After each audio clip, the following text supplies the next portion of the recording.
the badlands of Ethiopia to the coasts of Florida. Whoa, look at that little guy go. In the bones of ancient creatures and deep inside your own DNA lies an incredible story. The story of your body and why you're built the way you are. You are a cutie. The shape of your hands, your rich color vision, the way you walk, and even the structure of your brain. I mean, I find that mind-blowing. Can all be traced back to ancient primates living in an ancient forest.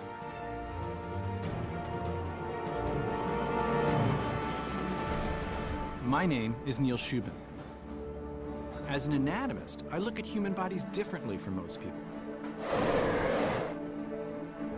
Within us, I see the ghosts of animals past. Distant ancestors who shaped our anatomy in surprising ways. Prepare yourself for a trip back to an ancient world. If you really want to know why you look the way you do, It's time to meet your inner monkey.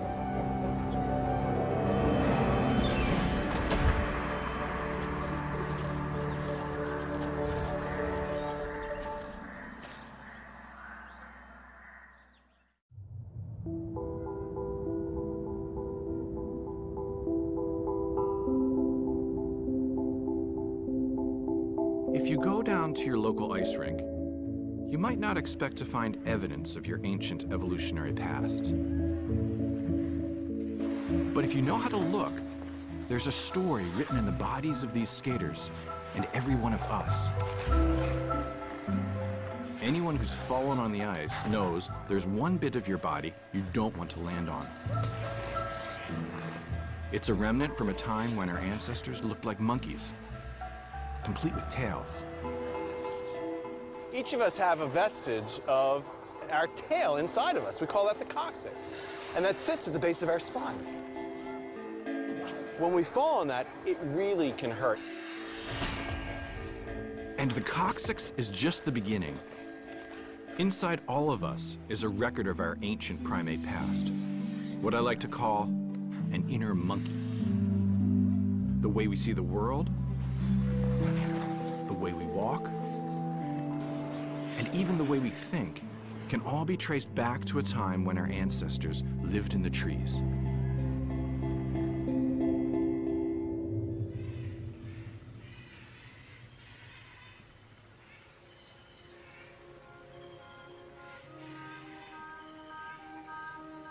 If you have a hard time believing we have an inner monkey, try meeting modern-day monkeys face to face.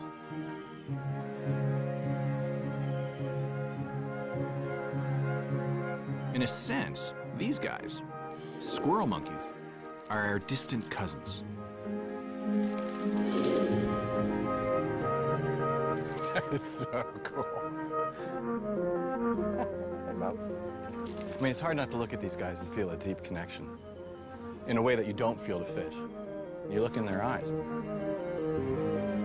When you see their hands, you see the little nails. Now they grab this little nut, just like I'm holding it here. I mean, it's hard not to feel something powerful connecting you. But the power of that is also scientific. The power of that is in the anatomy, in the bones, and also in the fossils that show us the history we share with them. We're primates. Monkeys and apes and people. But we're all part of the same branch of the tree of life. And all primates differ from other mammals in having certain features that other mammals don't have. We have a certain shape to our skull, our eyes face forward. We have a particular kind of hand that can grasp. We share an evolutionary relationship with them.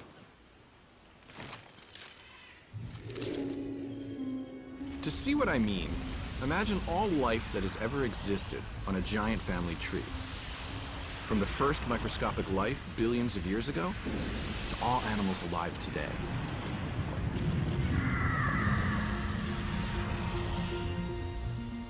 We didn't evolve from modern monkeys, but if you trace our ancestry back in time, eventually we reach a point where the human line and the lines of all primates meet. This is where our story begins, our common ancestor. The ancestor of every monkey, ape, and human alive today. So what did that common ancestor look like? And how has it shaped our own bodies? 1870. A surgeon from the Civil War has returned to his pre-war passion, hunting fossils in the Wild West. In Wyoming territory, he finds a jawbone he thinks might belong to something like a small raccoon. In fact, he's found a creature that lived some 50 million years ago and occupied a place in our family tree very close to the first primates. I've come to meet this creature called Nitharctus, and a scientist who knows every inch of its bones, Jonathan Block. This is a 50-million-year-old primate skeleton. It gives us a window straight into the world of what the earliest primates would have been doing, how they would have been interacting with their environment. Wow. That's the real amazing. This is the real deal. That is absolutely exquisite.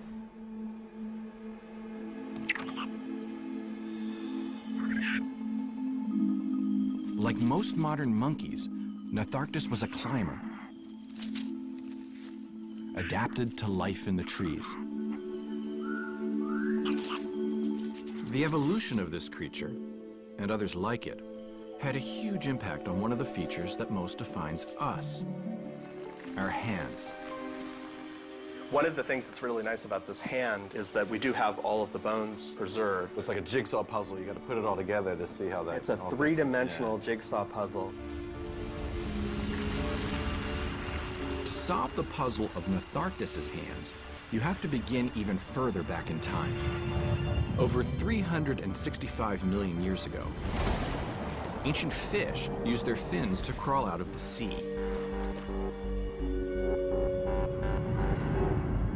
Those fins evolved into the feet of reptiles, and later into the paws of mammals, with short fingers that all pointed the same way, and claws.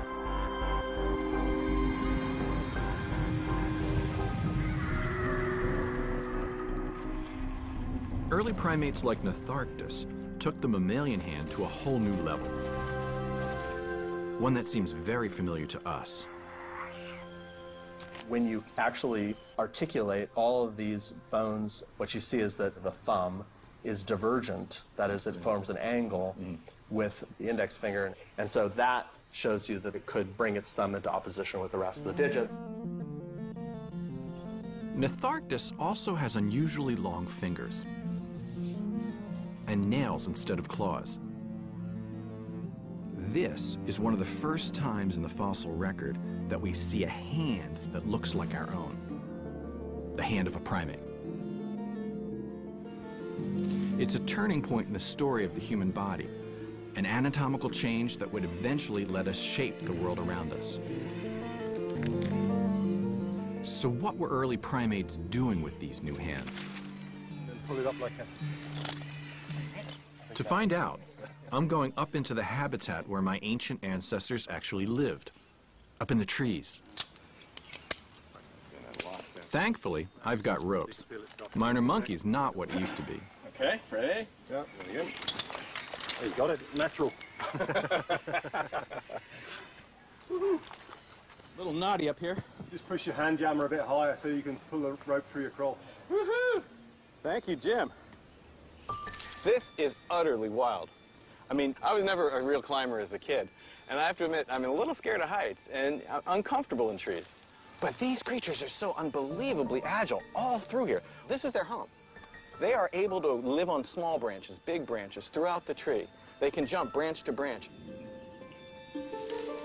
You know, when you're in the tree, what you see is that the canopy is not one place. There are lots of environments, lots of niches up here. And one special one is on the ends of the branches, because it's there where the flowers and the fruits and the insects are. So the rewards are great to be out there. We call it the fine branch niche. And for the earliest primates, being able to get out there would have been really important. And that gives us a clue as to why their hands and feet evolved to be so different from what came before.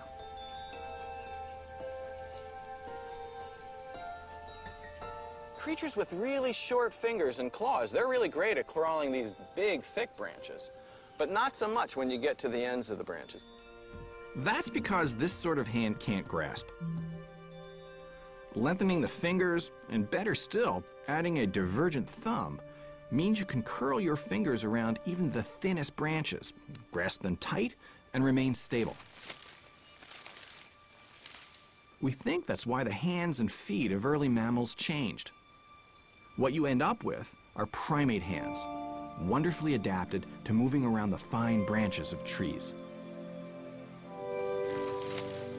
Embedded in our bodies is our distant past. The hand I used to write with, to type on the computer, to throw a baseball, that hand has a long evolutionary history. And one important point in that history was here in the trees, on the fine branches, that made a hand with longer fingers and a thumb.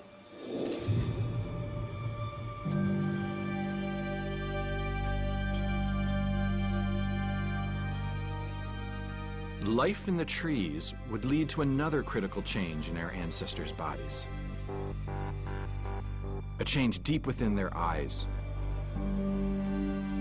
as they began to see the world in rich color.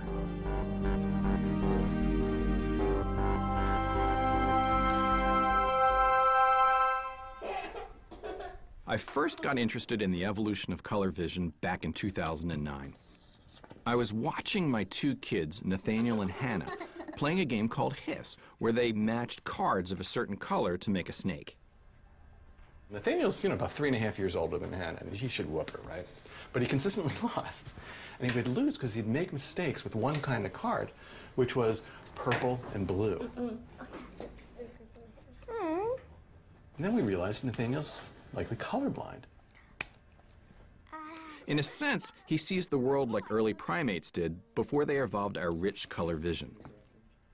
Nathaniel can only see a limited range of yellows and blues, and can't tell the difference between reds, greens, and purples. This means he's not so great at games like Hiss. But it doesn't affect his life much more than that, and it certainly doesn't affect his ability to find food or to survive to adulthood. That wasn't the case for our primate ancestors. For millions of years, they'd been unable to tell the difference between fine shades of red and green. Then, about 23 million years ago, one group of primates evolved the ability to see many more colors.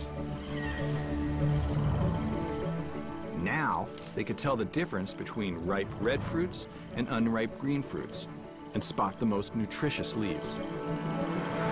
In the evolutionary battle for survival, this would have been a big advantage. So what happened to the eyes of our ancestors? How did our rich color vision evolve? To help me answer those questions, I've come to Seattle to meet one of the world's experts on color vision, Jane Knights. Oh, hey, Neil Shubin. Great to meet you. Good to see you. Well, great to be in the color lab. Well, thank you. Well, I think we're off to a rocking start with these walls. This is the color lab. Yes, it is. So what's the drill here? Jay's been studying color vision for the last 25 years. He combines cutting-edge genetics with studies on humans and other primates. Everything is cool about color. It's a silent language that speaks to our emotions. And it's just fascinating. This is the place, huh? Yep. This is where we test color vision in the monkeys. His work helped scientists figure out that most mammals, including most primates, see a limited range of colors. This is Kramer. Hi, Kramer. And Kramer's red-green colorblind, but he has good blue-yellow color vision. In order to train them, we use the colors that they can see. So as you can see, that here is this yellow blob against a gray background. Kramer can see that as well as we can. If they get it right, they get a little reward, and they also get a clicking sound. Oh, he was trying to kiss it there. He really did. He went, Mom! You can see how good he is at it. He is. Kramer aces this first test, You've done really well there, Kramer. but change the colors to red and green, and it's a whole different ballgame. If you don't have any color vision, this is completely invisible. If you can't see red or green, this just looks like a totally gray background. Most humans can clearly see this red blob, but Kramer can't. Like my son Nathaniel, he can't tell the difference between reds and greens. Okay, Kramer, you were a star. So why is this happening? Why doesn't Kramer see the world like we do? Kramer's eyes, like all eyes, rely on special proteins called opsins to detect color. They're held in thousands of special cells in the retina in the back of the eye. Kramer's got two types of opsin, each tuned to specific wavelengths of light. Signals from these opsins are then interpreted by the brain, which allows us to perceive color. But to see color like we do, Kramer would need a third opsin, tuned to different wavelengths of light. We think our early primate ancestors were like Kramer. They had just two opsins as well. So how did they evolve a third opsin? The answer is in our DNA. Each opsin is encoded by a single gene. And when scientists compared these genes, they found that the gene for the newer opsin sits right next to one of the old ones. And significantly, they are incredibly similar. Both facts are telltale clues as to how the extra gene evolved. The old opsin gene must have been duplicated. And one of these copies then acquired a small number of mutations that allowed it to detect different wavelengths of light. But there's one more question. Could our rich color vision result from just duplicating a gene? Or would there have to be changes to the brain as well? To find out, Jay has tried to replicate what happened in nature in his lab. It's actually a great evolutionary question. How did color vision evolve? How can something so complicated evolve? Jay implanted a third opsin gene from a human directly into the retinas of a colorblind squirrel monkey called Sam. What we did is really a test to see what's the minimal thing you could do in order to give an animal color vision. The results were incredible. Like Kramer, Sam used to fail this test. Now he can easily tell the difference between reds and greens. Jay has recreated evolutionary history and given Sam human-like color vision. You might think, oh, it would take them a long time to learn this new pattern in their brain. But as soon as the gene was turned on, the animal began to make these discriminations that they couldn't make before. The brain was already ready somehow. And so in one, very short evolutionary step, it goes to this totally different world. You go from just having strictly, let's say 5 colors, gray, black, white, blue, and yellow, to hundreds of different colors that are all the blues and greens and purples and oranges. One simple shift opens the whole universe of color. Yeah, that's the amazing thing. It's like there's something almost magical. It's a multiplicative effect. For the early primates that evolved this ability, it was a huge advantage. One that would eventually be passed on to us.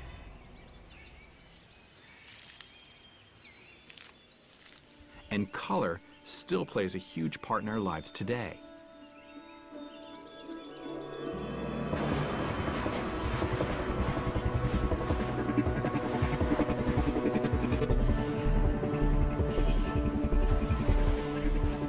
Color helps us communicate, attract attention,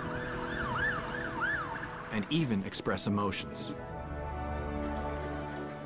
We often take it for granted, but it massively enriches our experience of the world. Good boy. But our focus on vision has come with some trade-offs, namely our poor sense of smell. Like most humans, I'm experiencing this wonderful vista here with my eyes.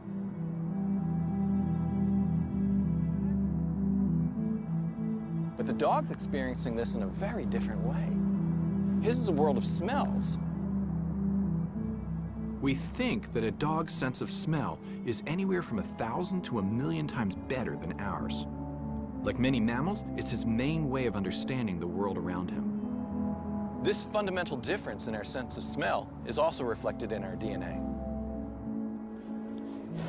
A dog has about 1,000 genes that are devoted to detecting odors. We have roughly the same number, but about 600 of them don't work anymore. They're relics. It's a similar story in other primates with color vision. These broken genes reveal another legacy of our primate past. As our distant ancestors gained this wonderfully rich sense of color vision, What happened was our sense of smell became less important, and in the evolutionary world, it's use it or lose it. and that's exactly what happened to our sense of smell. It diminished over time. So while we can thank our inner monkey for our wonderful color vision, we can also blame it for our lousy sense of smell.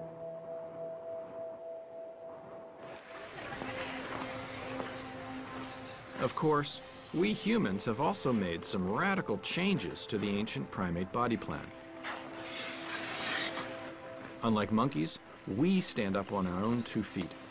You know, animals have been walking on this planet for over 365 million years, and for the most part, that walking has been on 4 legs. Walking on 2 legs is a fundamentally strange way to get around. No other primate and very few other mammals move this way. It's a change that had profound effects on the human body. Which begs the question, how on earth did it happen?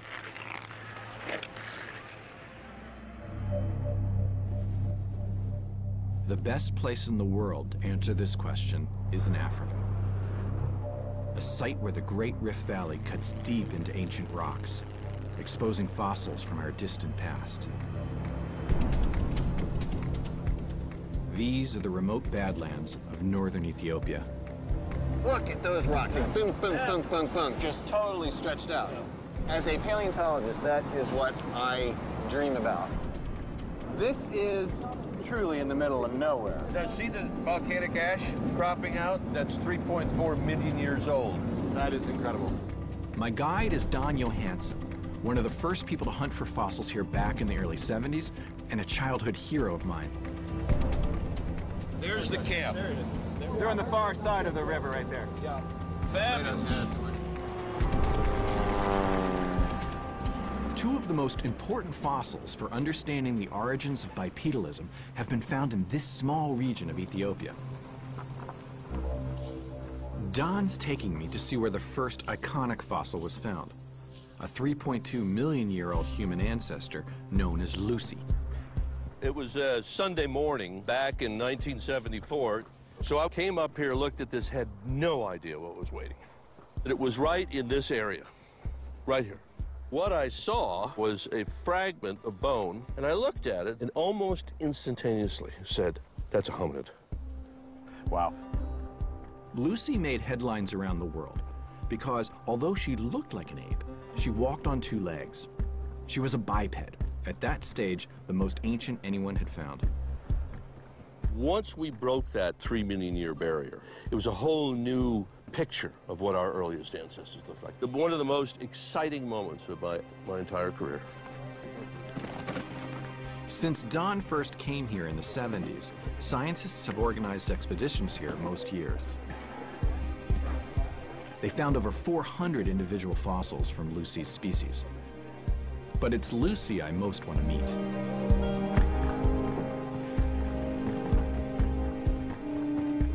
Her bones are some of the best evidence we have for what early bipeds looked like.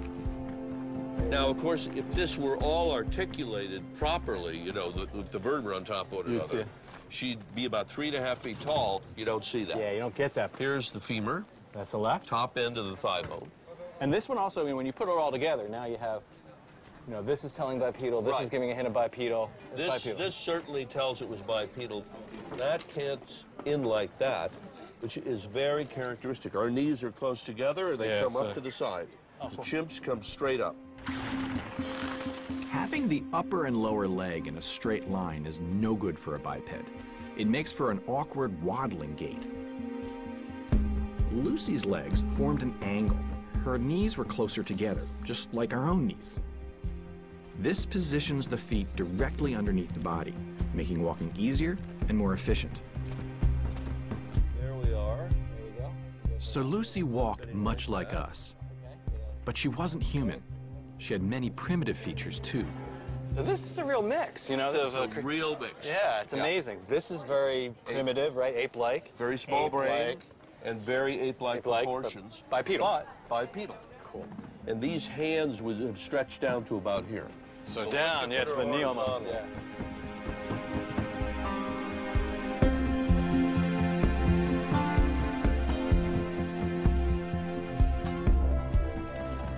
It's just so utterly fabulous. I mean, Isn't it interesting? They had the pile of bones. You put her here, and all of a sudden you could see that it was a living person. she's beautiful. Yep. Thank you.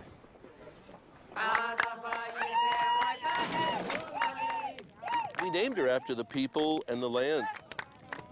We named her Australopithecus afarensis, from the Afar region.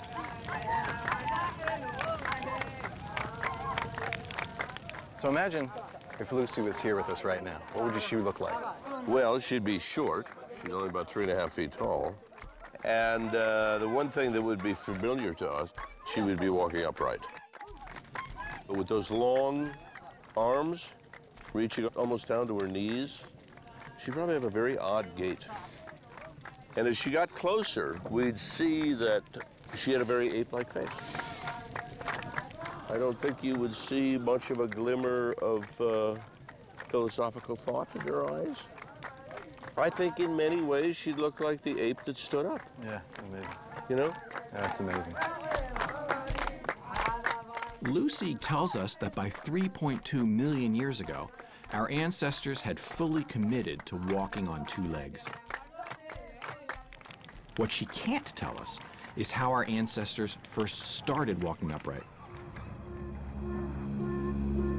To answer that question, we need to meet a second iconic fossil, found just 50 miles from the Lucy site. This fossil, called Ardipithecus, has turned our ideas about how we became bipedal on their head.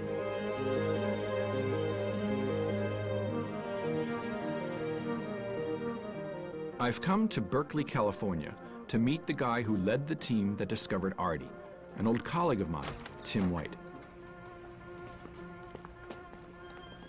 Tim's out in the field in Ethiopia most years, and he documents his work meticulously with a video camera. These rarely seen field tapes date from the early 90s. What we wanted to do was to plumb the unknown, to figure out what came before the Lucy species. We just literally didn't know what we would find. Since 1992, the team has run annual expeditions to a remote site called the Middle Awash. Some of the rocks here were millions of years older than the nearby Lucy site. You see the two resistant bands up there on the hill. They're digging into the lower band. Both of these are dated to 4.4 million.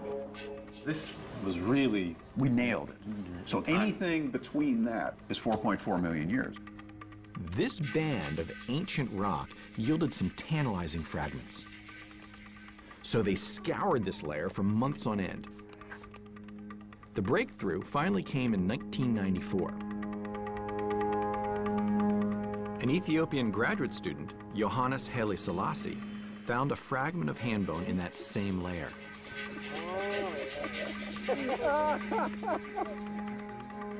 He picked up and said, "This looks like a hominid." So we scraped and brushed that surface, and we found some of these hominid hand and foot bones in place. And so we focused on that little hill. And now we turned the video camera on and dug. Oh, wow. This is the way we took it off, virtually a millimeter at a time. Gotta be really careful. You know, you scratch that, you put your signature on it forever. Here comes the mandible. Canine's off on the left-hand side right there. Here are the teeth coming out. You know, so as a paleontologist, you're the first people in the entire planet to see that. You know? That's been buried for 4.4 million years.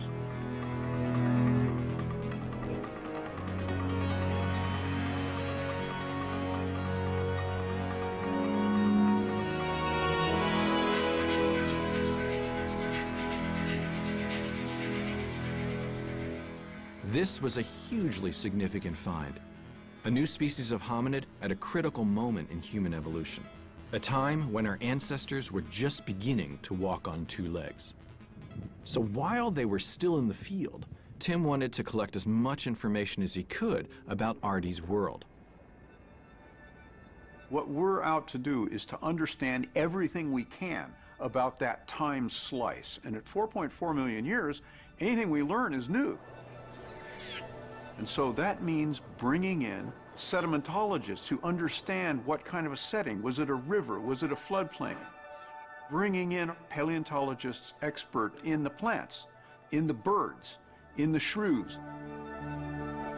Wherever they found Artie's species, they found woodland creatures, parrots, monkeys, and peacocks, as well as woodland plants. It was a woodland, not an open savanna setting. Now that's a surprise. These are woodland animals. That runs counter to so much of what Runs counter people all the way expect. back to the 1800s. For over 100 years, there's been one main theory of how our ancestors started to walk on two legs. The theory goes like this. We started out as apes that lived in the trees. We looked like chimpanzees and walked on all fours using the knuckles of our hands. But the climate changed. And only after forest had turned to savanna did we start walking on two legs instead of four. Artie tells a very different story. She was already walking upright while living in the woodlands. Artie's skeleton ran counter to the old theory too. It was unlike anything anyone had seen before. It took a team of experts 15 years to fully piece her together. So how do we know she was bipedal? The man in charge of figuring out how Artie might have moved was anatomist Owen Lovejoy. The critical thing in bipedality is the structure of the pelvis. And at first, when you look at this bone, you might think that there's not much information here. But actually, there's an enormous amount of information that tells you a great deal about what the original bone looked like.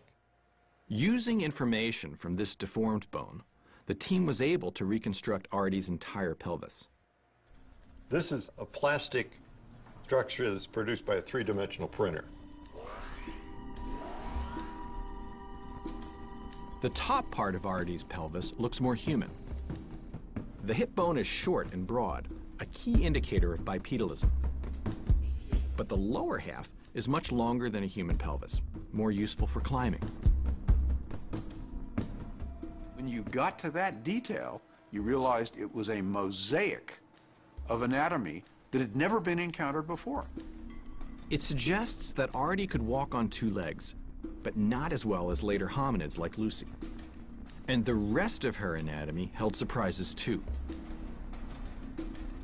Neither Lucy nor humans have the ability to grasp with their big toe, but this thing had full grasping ability. So she has a grasping foot that can walk. Yes. Even the hands were a mosaic. Incredibly long fingers, good for climbing, but a shorter human-like palm. And the bones show none of the telltale signs that she walked on her knuckles like a chimpanzee.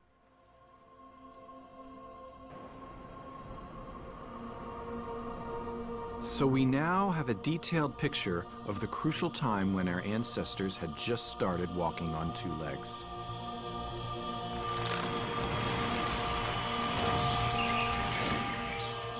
Artie was small, around 4 feet tall. A good climber, she moved on all fours when in the trees, but she walked upright when on the ground. She blows the old theory of how we became bipedal out of the water.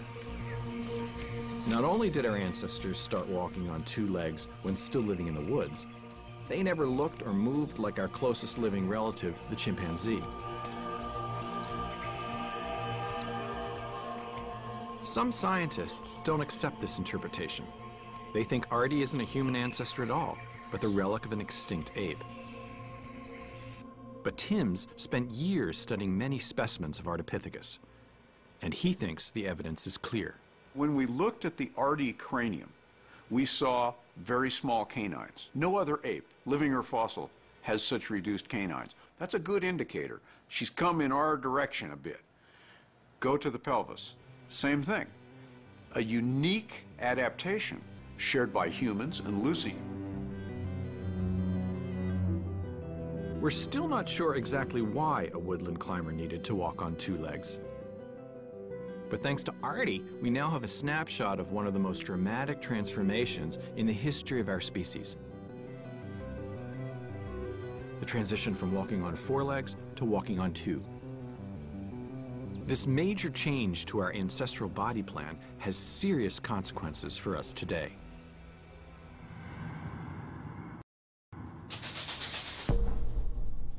These consequences can be seen within our own bodies, and they're not all good. This vault in the bowels of the Cleveland Museum of Natural History is the place to go if you want to find out what can go wrong with the human skeleton. Dr. Bruce Latimer is an anthropologist and anatomist who was a curator here for many years. Well, this is the Ham and Todd collection, which is the largest collection of its type in the world. There are over 3,000 skeletons in this room. In each one of these drawers is a complete human skeleton. They come from unclaimed bodies at a Cleveland morgue dating from the early 1900s. If you study these skeletons, one thing becomes clear pretty quickly. The human back goes wrong. A lot. There's an enormous amount of back problems. The pain must have been phenomenal, and you just see that all over this collection. Turns out, our bad backs are an unwelcome inheritance from our inner monkey. We took a skeleton like this that was essentially horizontal. We stood it upright. We've had to change essentially every bone to allow us to do that.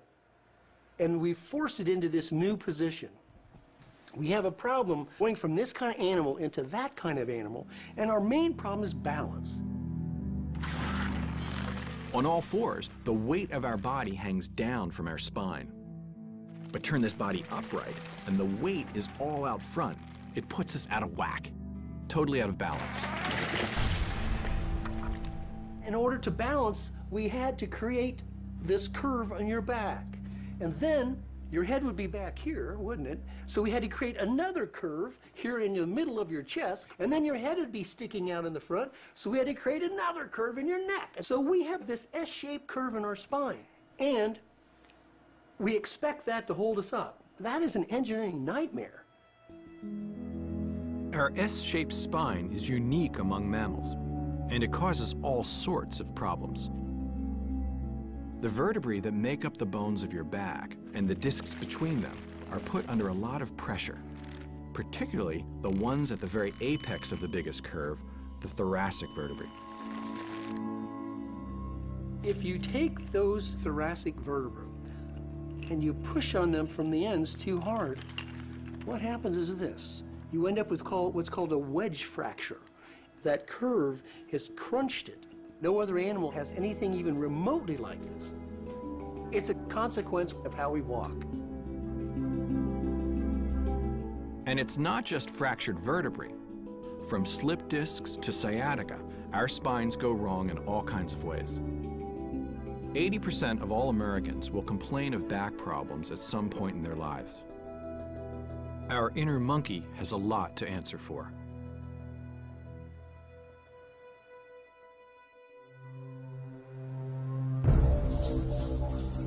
But I don't want you to get the wrong idea.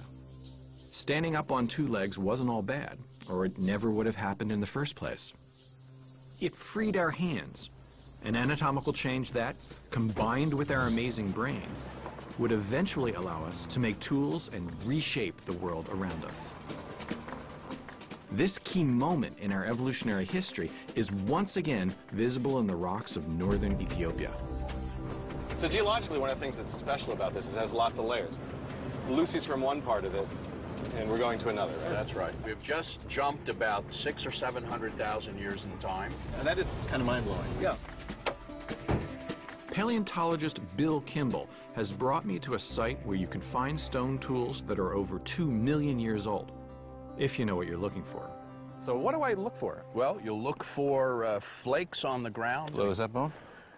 That is a piece of fossil bone, and here's another See, I one. can't find tools like if I'm bone. Yeah. The important thing about tools is it's the hand and the brain, right? It's both together. Absolutely. You got one? Oh, yeah. Well, I mean, this is Nice another. this is very typically a nice one. I don't get this at all. Yeah, I know. It looks like something from your driveway. The tool Don's found was made by human ancestors called Homo habilis, who lived 1 million years later than Lucy. Clearly, some early human took a stone, a hammer stone, and struck it right there. And got Oh, this, yeah, you got and striations, see, you have to feel that edge. You could use it to strip off meat or whatever. So from this rock, you could tell where they hit it, how they hit it. I mean, Yeah. it's almost like a time machine you have. It is. It's a time machine that takes us back to a period when the faintest glimmers of what it means to be human are beginning to emerge. The use of the hand, the cognition, the repeated behavior to produce a stylized tool. It's mind-blowing. Wow. Can we look for tools? I want to find a tool. No? That's natural. No, this is one. You found one. Making tools takes excellent vision, fine motor skills, and a brain that can integrate the two. We humans only have this sort of brain because it's been shaped by our ancient primate past. Monkey, ape, or human, our brains share a basic architecture that's different from most other mammals. We all have a special region involved with hand-eye coordination, and a greatly expanded visual system with as much as 40% of the brain involved in seeing.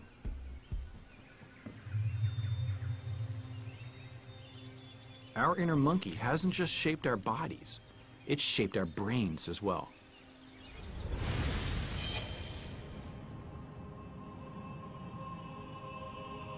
But if you look at the modern world around us, and everything humans have been able to build, from satellites to skyscrapers, there's no doubt we're more intelligent than monkeys. So what changed? What made our brains so different from those of other primates?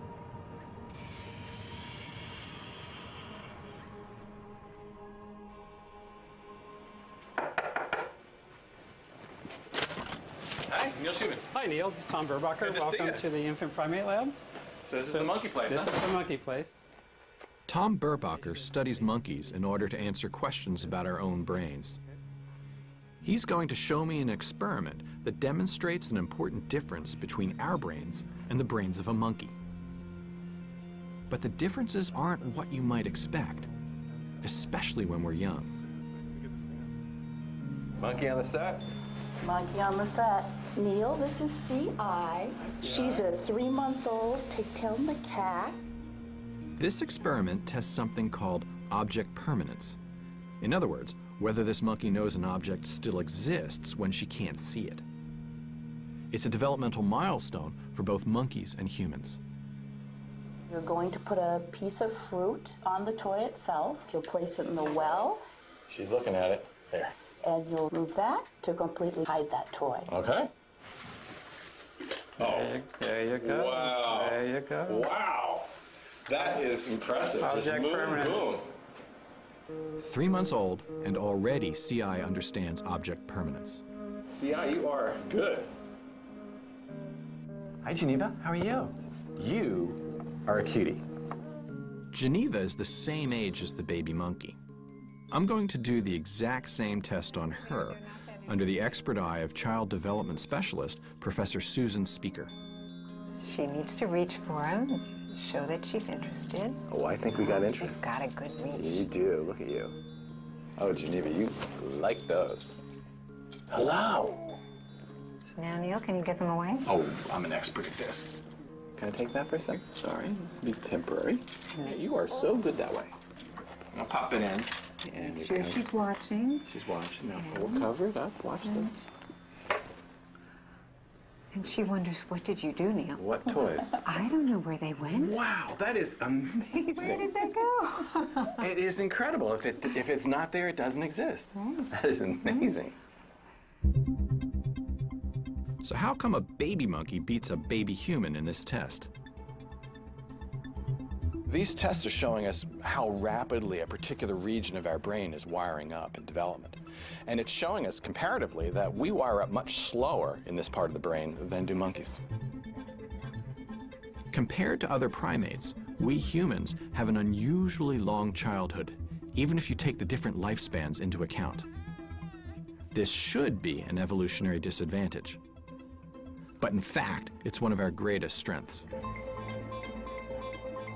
During childhood, our brains are being shaped by our environment and by our experience. Extending this phase gives us longer to learn and pick up new skills. Some think that this is a key part of what makes us so smart. But there are other factors too. The brain is made up of vast networks of nerve cells called neurons that carry, process, and store information. The part of the human brain responsible for higher thought, the cortex, contains more neurons than that of any other animal on the planet, an astonishing 16 billion. These neurons are organized in a uniquely powerful way. They're unusually interconnected.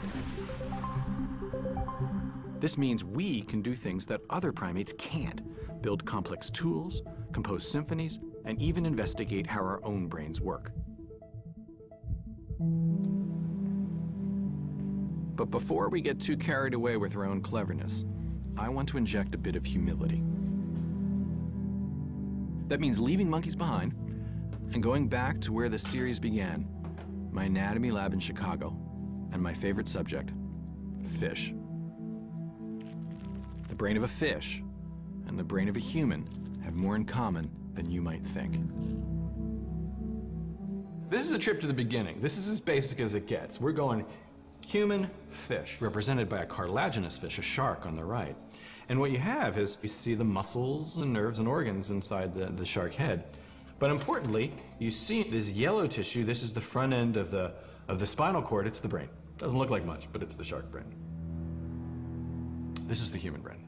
This is where it all happens for us, where our memories reside, where our fears, our loves, our hates. It's all in here. The human brain, really at the surface level, looks nothing like what's sitting inside the shark head. Yet when you know how to look, you find a very profound similarity. And that similarity lies in the overall architecture of the brain itself. In the human, we have a forebrain. And that forebrain consists of this folded tissue here, where much of our conscious thought happens. And then there's a midbrain, this walnut-sized area in the middle. And then a hindbrain. That's a fundamental division. We see that in development, and we see that based on where the nerves exit the brain. Well, if you follow the similar nerves in a shark, what you see is sharks too have that same structure. A forebrain, a midbrain, and a hindbrain.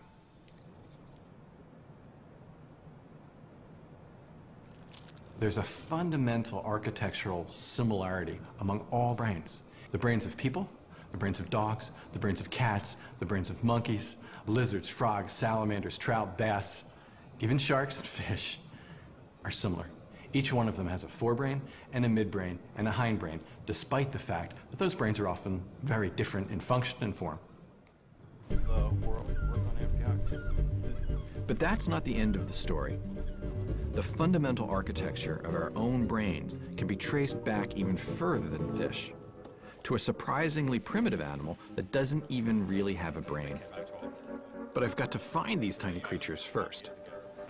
Right, okay. Well, we could start trying around X here. marks the spot? X marks the spot. Let's give it a go. Right. This is Peter Holland, a world-renowned geneticist and head of zoology at Oxford University in England. Okay, so what do I do? Just shake it. Shake and bake, huh? I'll make it look so easy. That? No? No. They'll be pretty obvious because they'll really swim around. The water makes the digging slightly harder. It does. You got one. There's an amphioxus. We got any? Whoa, look at that little guy go. Hey! Just dip it in the water again, you'll see it'll flick around. Well, they really flick. There you see. There he is. Hey, that's beautiful. Look at that. Which is the front? It doesn't look like much, but this tiny creature, called amphioxus, has much to tell us about our own brains. That is cool. Okay, that ranks as cool. Okay, so let's take a look at a couple of these. So I brought this from the anatomy lab in Chicago. This is a human brain. When I look at this, I don't find any obvious similarities to that. Deep in the genes of this animal and the development of this animal, and deep in the genes of us and the development of us, there are the similarities. They're pretty active. They're pretty active. Holy cow. Oh, that is beautiful. God, they're so clear, too. You can see right through them. You know, it's amazing. Amphioxus lives in the sand of the ocean floor, filtering algae out of the water.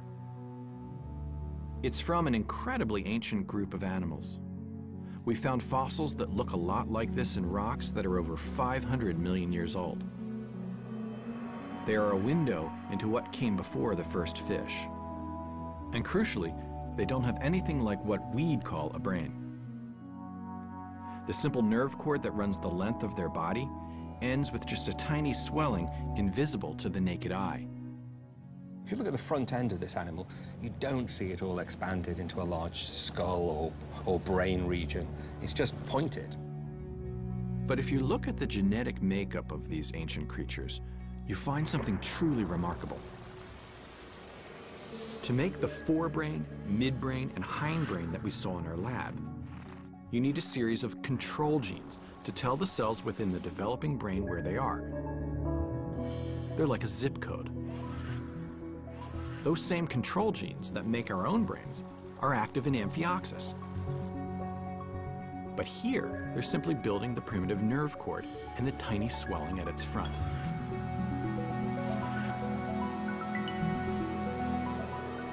This means that the genetic roots of our complex primate brains existed in much simpler creatures that first arose over 500 million years ago. I think it gives us a glimpse into where our brains came from, into the basic organization of the brain of our ancestors. I mean, I find that mind-blowing. He's just an exciting animal. He knows you're talking about him. Yeah, He's going. That's right. He's going. You can see those muscle blocks really working there. You know, and I think to an evolutionary, but well, he's jumped off, guys. Sorry. He's going Tiktaalik on us. He's going land-living. He's gone rogue. Yeah, he's gone for the next transition. Exactly. He's in the Devonian now.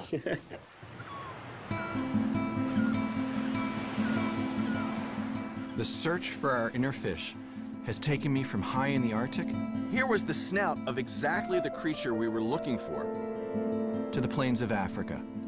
Yeah, I just want to run down here and start collecting fossils. Let's go. As well as deep inside our own DNA. And today we saw a little tiny worm living in the mud here in the bay that contains genes that we have that sculpt our own brains. The organ that gives us many of our unique properties. We've seen how our distant relatives, from worms to fish, from reptiles to early primates, have defined our bodies. At each new stage of our journey along the tree of life, our ancient animal ancestors have reconfigured what's gone before. And that's how we ended up as the intelligent creatures with all our quirky flaws that dominate the planet today. There's something incredibly profound, and I think beautiful, in the idea that inside every organ, cell, and gene of our body lie deep connections to the rest of life on our planet.